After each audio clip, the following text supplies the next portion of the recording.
Welcome dear rockets, कैसे हैं आप सभी। आइए देखते हैं मॉन्स्टर सीरीज का पार्ट 23। पिछले पार्ट्स के लिंक आपको नीचे डिस्क्रिप्शन बॉक्स में मिल जाएंगे, उनको जाकर जरूर देखिएगा और फिर देखिए आप एंजॉय। तो पिछले पार्ट के एंड में हमने देखा कि बॉस ली को एक कंटेनर में बांध कर रखता है, उसे 3 खतरनाक निडल्स लगाता है, जिसमें से तीसरा निडल पूरी तरह से उसकी जान ले लेगा।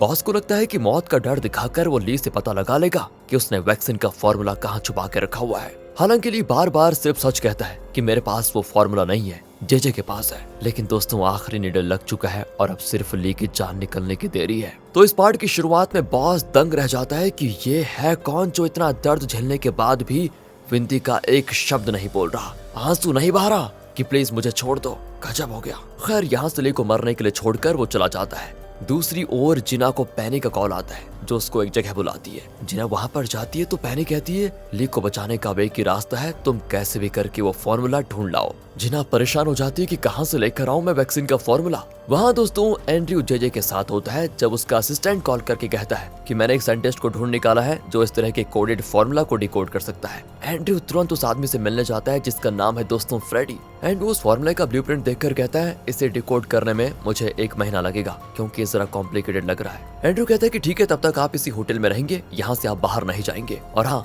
मेरे आदमी 2400 घंटे आप पर कड़ी नजर रखेंगे क्योंकि ये बहुत ही कॉन्फिडेंशियल है और इसका एक भी हिस्सा कहीं लीक नहीं होना चाहिए। और जैसे काम पूरा हो जाएगा उसके बाद आपको कई बिलियंस डॉलर्स का पेमेंट दिया जाएगा। इस तरह दोस्तों उनकी डीलिंग हो जाती है फिक्स। फिर पार्किंग लॉट में आकर एंड्रयू अपने असिस्टेंट को फॉर्मूले का ब्लूप्रिंट दिखाकर कहता है फ्रेडी पर कड़ी नजर रखना और ब्लूप्रिंट को सेफ। तो अब यहाँ ग्रे पूछता है कि इतना इंपॉर्टेंट ब्लूप्रिंट अगर हम फ्रेडी को देंगे तो कहीं वो इसकी फोटो ना खींच ले या फिर इसकी फोटोकॉपी ना बना ले। एंड्रयू का असिस्टेंट कहता है कि ऐसा हो ही नहीं सकता, तुमने एंड्रयू को क्या समझ के रखा हुआ है। उसने ब्लूप्रिंट को अच्छे से चेक कर लिया है, उसने ब्लूप्रिंट की कॉपी निकालने की कोशिश की थी लेकिन मशीन से खाली कागज निकला, ओरिजिनल का प्रिंट तो उसमें आया ही नहीं। उसने फोटो क्लिक करने की कोशिश भी की लेकिन उसमें भी ब्लूप्रिंट एकदम धुंधला ही निकला। असल में दोस्तों डेविड ने उस ब्लूप्रिंट को किसी स्पेशल पेपर पर बनाया है, इसलिए कोई इसकी कॉपी नहीं बना सकता और न ही इसकी कोई फोटो लेकर कहीं भेज सकता है। हाँ, अगर कोई इस ओरिजिनल को चुरा कर भागे तो वो अलग बात है। ये कहकर वो चला जाता है। यहाँ से ग्रे तुरंत जिना को कॉल लगाता है और हॉस्पिटल जाकर बता देता है कि ना ब्लूप्रिंट की फोटो खींची जा सकती है और ना ही उसका जेरोक्स कॉपी बनाया जा सकता है। अब दोस्तों जॉन कहता है, जॉन को तो आप जानते ही ना,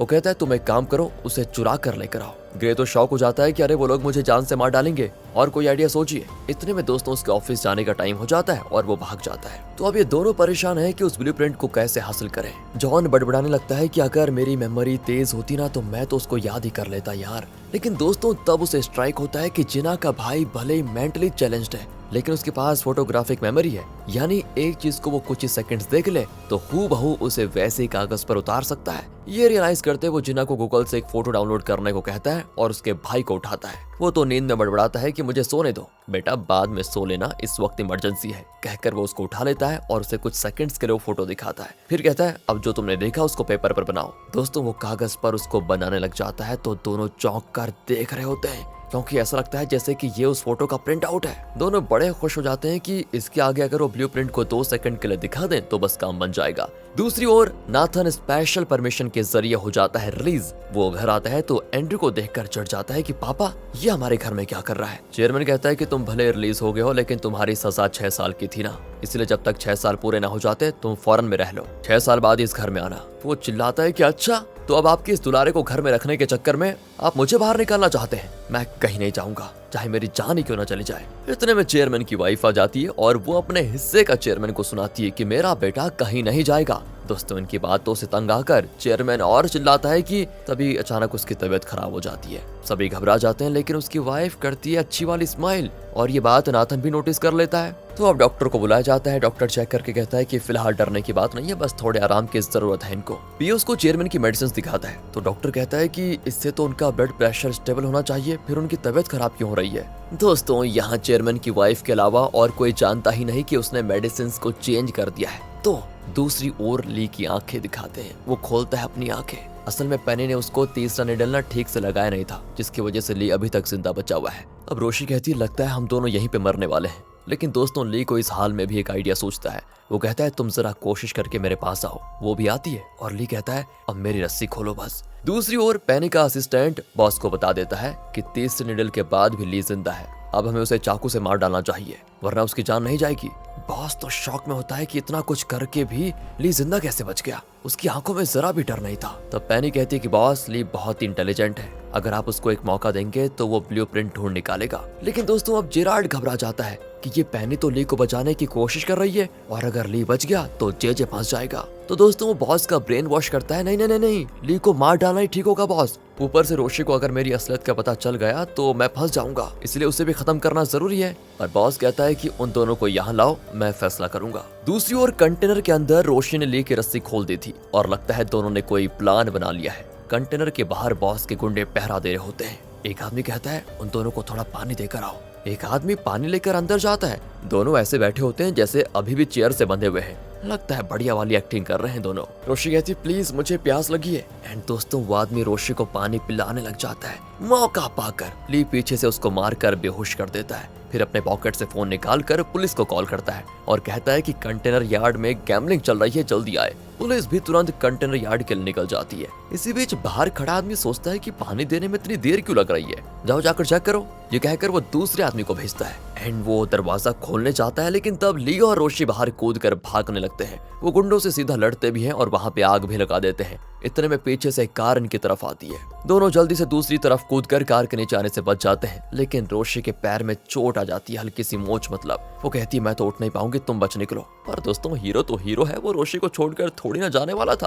वो उसे उठाकर वहां से चलने लगता है, लेकिन एक जगह दोनों तरफ से गुंडे आ जाते हैं। यार लगता है बच नहीं सकते, लेकिन तब पुलिस का सायरन सुनकर गुंडे तो भाग खड़े होते हैं और इस तरह दोनों बच जाते हैं। बॉस पूछता है कि ये चैंग हर सिचुएशन से एक प्रोफेशनल की तरह कैसे बच निकल रहा है। चैंग मतलब दोस्तों ली, बार बार बोलना पड़ता है यार मुझे। पेनी कहती है कि चैंग को हमें अंडर एस्टिमेट नहीं करना चाहिए। चाइना में उसने माइकल नाम के एक खतरनाक गैंगस्टर को पकड़वाया था, इसलिए चैंग को खत्म करने के बजाय हमें उसे अपने काम के लिए इस्तेमाल करना चाहिए। लेकिन दोस्तों जेराल्ड तो ली को मरवाने पे तुला होता है, लेकिन बॉस अब पेनी से कहता है तुम चैंग को ढूंढकर मेरे पास लेकर आओ, देखते हैं वो हमारे किस काम आ सकता है। यहाँ ली को दिखाते हैं वो रोशी के पैर पर पट्टी बांध रहा होता है जहाँ से मोच आ गई थी मतलब। और आपको याद होगा कि एक बार रोशी ने ली की जान बचाई थी पहले। उस वक्त रोशी ने उसके पेट में स्टिचेस करके ली को बचाया था और अब ली ने रोशी की जान बचा ली है। रोशी कहती है तुम मुझे क्यों बचाना चाहते हो, मैंने तुम्हें कितना टॉर्चर किया था याद है। ली कहता है तुम तो अपना काम कर रही थी, इसमें तुम्हारी कोई गलती नहीं थी। तुम्हारा एक पैर 2 दिन में ठीक हो जाएगा, तुम फिक्र मत करो। मैं सच बताऊं तो मेरे पास ब्लूप्रिंट है नहीं,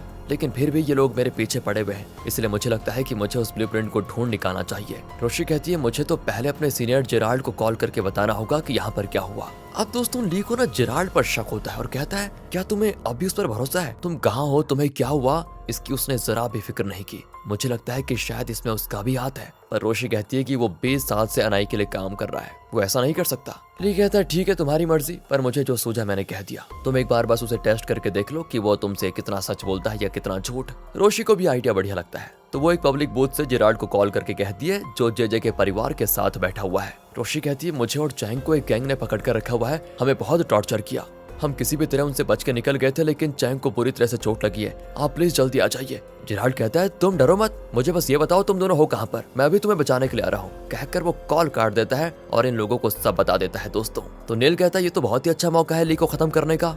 कहकर वो जे को भी जेराल्ड के साथ भेज देता है। रोशी की बताई हुई जगह पर जाकर जेराल्ड वेट करता है, पर दोस्तों बहुत देर के बाद भी जब वो नहीं आती तो जे भी कार से उतरकर पूछता है कहाँ है वो और ली कहाँ पर है। जेराल्ड कहता है थोड़ा सब्र तो करो, वो यहीं कहीं होंगे। कहकर वो अपने आदमियों से कहता है कि इस एरिया को छान मारो जरा। दोस्तों ली और रोशी पास की बिल्डिंग के ऊपर से ये सारा नजारा देख रहे होते हैं। रोशी तो टूटी जाती है कि कितने साल से मैं जेराल्ड पर विश्वास करती रही और मैंने वो सब कुछ किया जो उसने मुझसे करवाया था, मुझे नहीं पता था कि ये इन लोगों से मिला हुआ है। यहाँ दोस्तों जिना और जॉन हॉस्पिटल में होते हैं, तो ली जॉन को कॉल करता है एंड ली का नाम सुनते ही जिना फोन छीनकर पूछने लगती है कि तुम कहाँ हो, कैसे हो, तुम्हें कुछ हुआ तो नहीं। ली कहता है वक्त बहुत कम है, प्लीज जॉन को फोन दो, मुझे एक इंपॉर्टेंट बात करनी है उससे। जॉन फोन लेता है तो ली कहता है जिना को जे से खतरा है, आप प्लीज उसे सावधान रहने को कहिए, क्योंकि जे का आदमी उसको हर जगह फॉलो कर रहा होगा और जब चाहे उस पर हमला भी कर सकता है। दोस्तों वो जॉन को एक पता बताता है और कहता है कि जिना को किसी भी तरह वहाँ पहुँचा दीजिए। इसी बीच जॉन को पता चल जाता है कि जे का बॉडीगार्ड ही जिना को फॉलो कर रहा है। वो जिना को बाहर भेज देता है और जब बॉडीगार्ड उसका पीछा करने की कोशिश करता है तो जानबूझकर वो उस पर कॉफी गिरा देता है, फिर उस पर चिल्लाने भी लगता है। बॉडीगार्ड तो दोस्तों उसको उठाकर पटक देता है, लेकिन वो बॉडीगार्ड के पैर पकड़ लेता है और चिल्लाता है कि इसने मुझे मारा, मुझे बचाओ। तब वहाँ के गार्ड्स बॉडीगार्ड को पकड़ लेते हैं। यहाँ जिना अपनी कार लेकर ली की बताई हुई जगह के लिए निकल जाती है। पैनी उसका पीछा करती है। वहाँ जाकर जिना ली को ढूंढने लगती है और तब अचानक ली उसका हाथ पकड़कर खींचता है। ली को देखकर जिना कुछ कह नहीं पाती, सिर्फ इतना कहती है, मैं तुम्हें बहुत मिस कर रही थी बताए, और तुम ये पैसे रख लो, तुम्हारे काम आएंगे, और ये फोन भी रख लो। ली भी इमोशनल हो जाता है और कहता है, मैं भी तुम्हें सच में बहुत मिस कर रहा था, और तुम ज्यादा देर यहाँ रहोगी तो तुम्हें खतरा है, अब तुम जाओ, मैं तुमसे मिलने जरूर आऊंगा। जिना बहुत दुखी होकर वहाँ से जाने लगती है और तब ली उसके असली नाम से यानी जिना कहकर उसे पहली बार पुकारता है। दोस्तों कंफ्यूज तो नहीं हो रहे हैं ना? मैंने कहा था ना आपसे कि जिना नाम चेंज करके रह रही है, यानी कि चियोंगुन बनकर, और जो ली है वो चैंग बनकर रह रहा है। दोनों को मतलब एक दूसरे के बारे में लगभग पता चल ही गया है, लेकिन वो बताया नहीं था उन्होंने आज तक एक दूसरे को। तो अब पहली बार ली उसे उसके असली नाम से पुकारता है और तब वो कहता है, मैं चैंग नहीं ली हूँ, वही खड़ूस अंधा पागल जो कभी तुम्हें बहुत परेशान किया करता था, लेकिन हाँ तुम्हें प्यार भी बहुत करता था वो। जिना तो दोस्तों वैसे पहले से ये बात जानती थी, अब उससे रहा नहीं जाता और वो भाग कर ली के पास जाती है, उसको कस के गले लगा लेती है। ली तो उसे किस भी करता है पता है? पैनी ये देखकर टूट जाती है। कट। तो अब दिखाते हैं आगे कि जिना, जॉन और जिना का भाई उस होटल में होते हैं जहां फ्रेडी वैक्सीन का फॉर्मूला डिकोड कर रहा है। दोस्तों है ना इंटरेस्टिंग बात? फ्रेडी तो दिन रात उस फॉर्मूले को डिकोड करने में लगा होता है एंड ग्रे तो उस पर अपनी कड़ी नजर बनाए हुए रखा है। फ्रेडी कहता है कि देखो मैं बहुत थक गया हूँ और सोने जा रहा हूँ, तो मुझे 3 घंटे के बाद जगा देना, कहकर वो सोने जाता है। एंड अब ग्रे जिना को कॉल करके ऊपर कमरे के पास बुलाता है, फिर उस ब्लूप्रिंट को लेकर जाकर उन्हें दिखा देता है और जिना का भाई थोड़ी देर के लिए उस ब्लूप्रिंट को देख भी लेता है और कहता है, हाँ याद हो गया, अब मुझे भूख लगी है। ग्रे उसको डांटता है कि यार ये क्या मजाक है, इसको दिखाने का क्या फायदा? जिना कहती है वो छोड़ो, मैं इसको देख लूंगी, अब हम चलते हैं। पर दोस्तों इनको बाहर जाते हुए देख लेता है एंड्रयू। वो तुरंत कमरे में जाकर ग्रे से पूछता है कि क्या जोंग क्यों यहाँ पर आई थी, पर वो झूठ बोल देता है कि कई दिन हो गए उसको देखे हुए, वो यहाँ क्यों आने लगी। दूसरी ओर जिना का भाई कुछ ही देर में उस ब्लूप्रिंट को वैसा का वैसा कागज पर उतार देता है, जिसको देखकर दोनों चौंक जाते हैं कि इतना मुश्किल काम इतनी आसानी से हो गया, बहुत गजब। जिना तुरंत उसकी फोटो क्लिक करके ली को भेज देती है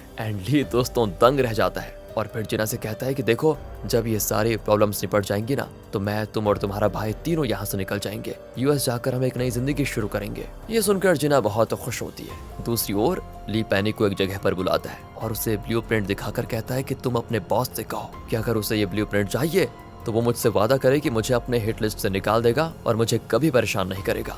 मैं जानता हूँ कि अगर वो किसी से वादा कर दे तो उसको निभाता जरूर है। और इस पर पैनी बताऊं क्या कहती है दोस्तों? वो कहती है क्यों ना इस ब्लूप्रिंट को लेकर हम दूसरे देश चले जाएं, दोनों वहाँ चैन से रह पाएंगे। लेकिन इस बार ली खुल के कह देता है कि मैं जिना से प्यार करता हूँ, हम दोनों ने यहाँ से चले जाने का फैसला किया है, वैसे तुम बस बॉस से ये बात कह दो कि प्लीज आखिरी बार मेरी मदद कर दो। पैनी अंदर से दुखी हो जाती है क्योंकि वो ली से प्यार जो करती थी। दूसरी ओर हॉस्पिटल में जिना का भाई उस ब्लूप्रिंट को अपने नोटबुक में बनाने लग जाता है। जॉन चौंक जाता है कि बेटा ये बार बार बनाने की चीज नहीं है, ये किसी के हाथ लग गया तो मुसीबत हो जाएगी, कहकर वो नोट छीनने लग जाता है और वो पेपर फाड़ देता है। तब जॉन भी जिना के भाई को समझाता है कि बार बार ऐसा मत बनाना, इससे ली की जान को खतरा हो सकता है। वो भी मान जाता है और कहता है ठीक है नहीं बनाऊंगा। जब जॉन ने जिना को ढूंढने जाता है आगे, तो जिना का भाई उस पेपर का मस्त रॉकेट बनाता है एंड इसी बीच जेजे और उसका बॉडीगार्ड उस हॉस्पिटल में आते हैं। बॉडीगार्ड कहता है कि कल रात कुछ देर के लिए जिना और उसका भाई न जाने कहाँ गायब हो गए थे, पता नहीं दोनों कहाँ गए थे। एंड दोस्तों तभी जेजे के ऊपर गिरता है एक रॉकेट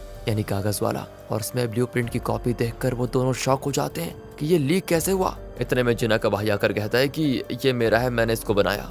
जेजे पूछता है अच्छा बेटा ये तुमने कैसे बनाया? वो कहता है कि मेरे पास फोटोग्राफिक मेमोरी है अंकल और मैं कुछ भी बना सकता हूँ। जेजे समझ जाता है दोस्तों कि ये कल रात गायब क्यों हुआ होगा, जरूर इसे किसी ने होटल में ले जाकर वो ब्लूप्रिंट दिखाया होगा। इतने में नर्स आकर जिना के भाई को लेकर जाती है और जेजे बॉडीगार्ड से कहता है कि जब तक ये लड़का जिंदा रहेगा इसके दिमाग में ब्लूप्रिंट की कॉपी हमेशा रहेगी, इसलिए एक काम करो इसका भी खात्मा कर दो। कहकर वो जिना के भाई के कमरे में जाता है और उसके सलाइन में एक खतरनाक जहर इंजेक्ट कर देता है। वो पूछता भी है कि ये आप क्या कर रहे हैं, तो जेजे कहता है तुम्हें इससे अच्छी नींद आएगी, तुम आराम करो बस। एंड ये कहकर वो निकल जाते हैं। बट सामने से तभी आती है जिना एंड जेजे को देखकर वो घबरा जाती है कि ये यहाँ पर क्यों आया, पर वो नहीं जानती कि जेजे को उसकी असली आइडेंटिटी का पता चल गया है। वो जेजे को नमस्ते कहकर चली जाती है। एंड दोस्तों जेजे भी एक विलन वाली स्माइल देता है। तब जिना अपने भाई के कमरे में जाती है और ली को कॉल करती है, लेकिन तभी उसका भाई बुरी तरह तड़पने लगता है। जिना भी घबरा जाती है कि ये तुम्हें अचानक क्या हो गया। एंड ये सारी चीजें दोस्तों दूसरी ओर ली को सुनाई देती है। वो वहाँ रोशी से कहता है कि मुझे तुरंत जिना के भाई को देखने जाना होगा। यहाँ डॉक्टर्स जिना के भाई को शॉक देकर उसका हार्ट बीट वापस लाने की बहुत कोशिश करते हैं, लेकिन आखिर में वो दम तोड़ देता है। जिना पूरी तरह टूट जाती है और बहुत रोती है। तब जॉन उसको संभालता है। ली ये सारी चीज देखकर अब जिना के पास जाना चाहता है, लेकिन रोशी उसको रोक देती है क्योंकि जेजे वहाँ पर होता है और जिना को रोते हुए देखकर वो हंस रहा होता है। ली समझ जाता है कि जरूर जेजे ने ही बेचारे की जान ली है और जेजे को ये भी पता चल गया है कि जोंग यून ही असल में जिना है। तो ली आक्रोश भरी नजरों से जेजे को देखने लगता है और यहाँ पर होता है पार्ट 23 का दी एंड। अगला पार्ट बहुत ही इंटरेस्टिंग होगा क्योंकि उसमें पता चलेगा कि ली ने जेजे का क्या हाल किया। क्या जिना को पता चला कि जेजे ने उसके भाई को मार डाला? क्या बॉस ने ली को ढूंढ निकाला? इंतजार कीजिए बस थोड़ा और। मिलते हैं आपसे अगली वीडियो में। ध्यान रखेगा अपना and finally thanks for watching.